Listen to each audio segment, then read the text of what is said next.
മൂന്നാം മോദി സർക്കാരിന്റെ ആദ്യ ബജറ്റ് കഴിഞ്ഞ ദിവസമാണ് ധനമന്ത്രി നിർമ്മല സീതാരാമൻ ലോക്സഭയിൽ അവതരിപ്പിച്ചത്. ഇത്തവണ കേരളത്തിൽ നിന്ന് ബി.ജെ.പിക്ക് ഒരു എം.പിയെ കിട്ടിയതുകൊണ്ട് കേരളത്തിന് വാരിക്കോരി ബജറ്റിൽ പ്രഖ്യാപനങ്ങൾ ഉണ്ടാകുമെന്ന് കരുതിയവർക്ക് നിരാശയായിരുന്നു ഫലം. സുരേഷ് ഗോപി കേന്ദ്രമന്ത്രിയായതോടെ കേരളത്തിന് കേന്ദ്ര സർക്കാരിന്റെ വലിയ ഓഫറുകൾ കിട്ടുമെന്ന് പ്രതീക്ഷിച്ചവർക്കും തെറ്റി. ബജറ്റിൽ കേരളത്തിന് ഒരു ചുക്കുമുണ്ടായിരുന്നില്ല. ലോക്സഭയിലേക്ക് ആദ്യമായി ഒരു എം.പിയെ നൽകിയ നന്ദിയെങ്കിലും കേന്ദ്ര സർക്കാരിന് കാണിക്കാമായിരുന്നു എന്നാണ് ചില ബി.ജെ.പി പ്രവർത്തകരെങ്കിലും രഹസ്യമായി പറയുന്നത്. എല്ലാം പോട്ടെ, കുറെ കാലമായി കേരളത്തിൽ എയിംസ് എന്ന സ്വപ്നമായി നമ്മളിങ്ങനെ ഇരിക്കുന്നു. ഇന്ന് വരും നാളെ വരും എന്നൊക്കെയുള്ള ആ പ്രതീക്ഷ കുറേയായി നമുക്കുണ്ട്. കേരളത്തിൽ എയിംസ് വരുമോ എന്ന് കഴിഞ്ഞ ദിവസം കേന്ദ്രമന്ത്രി സുരേഷ് ഗോപിയോട് ഒരു ചോദ്യം ചോദിച്ചപ്പോൾ അദ്ദേഹം പറഞ്ഞത് ഇതാണ്: കേരളത്തിന് കേന്ദ്രമന്ത്രിമാർ മാത്രമേ ഉള്ളൂ എന്ന് പ്രതിപക്ഷം ആക്ഷേപിക്കുന്നതായി മാധ്യമപ്രവർത്തകർ ചൂണ്ടിക്കാട്ടിയപ്പോൾ സുരേഷ് ഗോപി ഇങ്ങനെയാണ് പറഞ്ഞത്. എന്നാൽ ആരോപിച്ചോട്ടെ എന്നായിരുന്നു മന്ത്രിയുടെ മറുപടി. കേരളത്തിൽ എയിംസ് വരും, വന്നിരിക്കുമെന്നും അദ്ദേഹം പറഞ്ഞു. സംസ്ഥാന സർക്കാർ എയിംസിന് മതിയായ സ്ഥലം നൽകിയിട്ടില്ല. കോഴിക്കോട് സംസ്ഥാന സർക്കാർ നൽകിയ 150 ഏക്കർ സ്ഥലം മതിയാകില്ല എന്നുമാണ് സുരേഷ് ഗോപി പറഞ്ഞത്.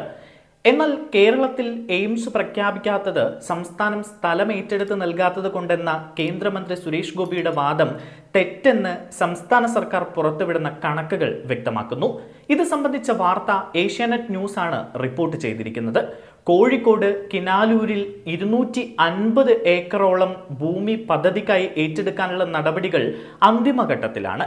സംസ്ഥാനത്ത് തന്നെ മറ്റൊരിടത്ത് എയിംസ് കൊണ്ടുവരാനുള്ള സുരേഷ് ഗോപിയുടെ താല്പര്യമാണ് യഥാർത്ഥ പ്രശ്നമെന്നും സൂചനയുണ്ട് എന്നും ഏഷ്യാനെറ്റ് ന്യൂസിന്റെ വാർത്തയിൽ പറയുന്നുണ്ട്.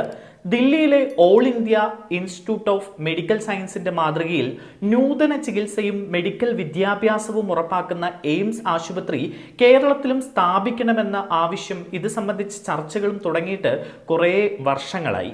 നേരത്തെ പല ജില്ലകളും എയിംസ് സ്ഥാപിക്കുന്നതിനായുള്ള ചർച്ചകളിൽ ഇടം പിടിച്ചുവെങ്കിലും അവസാന പട്ടികയിൽ വന്നത് കോഴിക്കോട്ടെ കിനാലൂർ ഉൾപ്പെടെയുള്ള 4 പ്രദേശങ്ങളായിരുന്നു.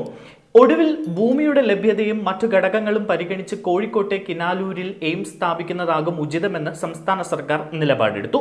ഇക്കാര്യം കേന്ദ്രത്തെ അറിയിക്കുകയും ഭൂമി ഏറ്റെടുക്കൽ നടപടികളുമായി മുന്നോട്ട് പോവുകയും ചെയ്തു. കിനാലൂരിൽ KSIDCയുടെ പക്കലുള്ള 150 ഏക്കർ ഭൂമി ആരോഗ്യ വകുപ്പിന് കൈമാറാനുള്ള നടപടികൾ അന്തിമഘട്ടത്തിലാണ്. ഇതിനു പുറമെ സ്വകാര്യ വ്യക്തികളിൽ നിന്നും 100 ഏക്കറോളം ഭൂമി ഏറ്റെടുക്കാനുള്ള പ്രാഥമിക നടപടികളും പൂർത്തിയായി കഴിഞ്ഞു.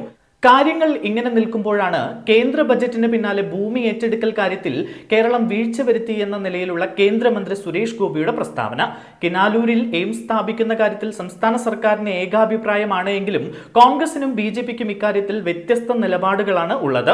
ബജറ്റ് സമ്മേളനത്തിന് മുന്നോടിയായി മുഖ്യമന്ത്രി വിളിച്ചു ചേർത്ത എം.പിമാരുടെ യോഗത്തിൽ MP രാജ്മോഹൻ ഉണ്ണിത്താൻ എയിംസ് കാസർഗോഡ് സ്ഥാപിക്കണമെന്ന് ആവശ്യപ്പെട്ടിരുന്നു. കേന്ദ്രമന്ത്രിയായ ശേഷം ആദ്യമായി കോഴിക്കോട് എത്തിയ ഘട്ടത്തിൽ സുരേഷ് ഗോപി നടത്തിയ പ്രതികരണവും ഈ വിഷയത്തിലെ ഭിന്നത വ്യക്തമാക്കുന്നതായിരുന്നു. കൂടുതൽ വാർത്തകൾക്കും വിശേഷങ്ങൾക്കും ഈ ചാനൽ സബ്സ്ക്രൈബ് ചെയ്യുക.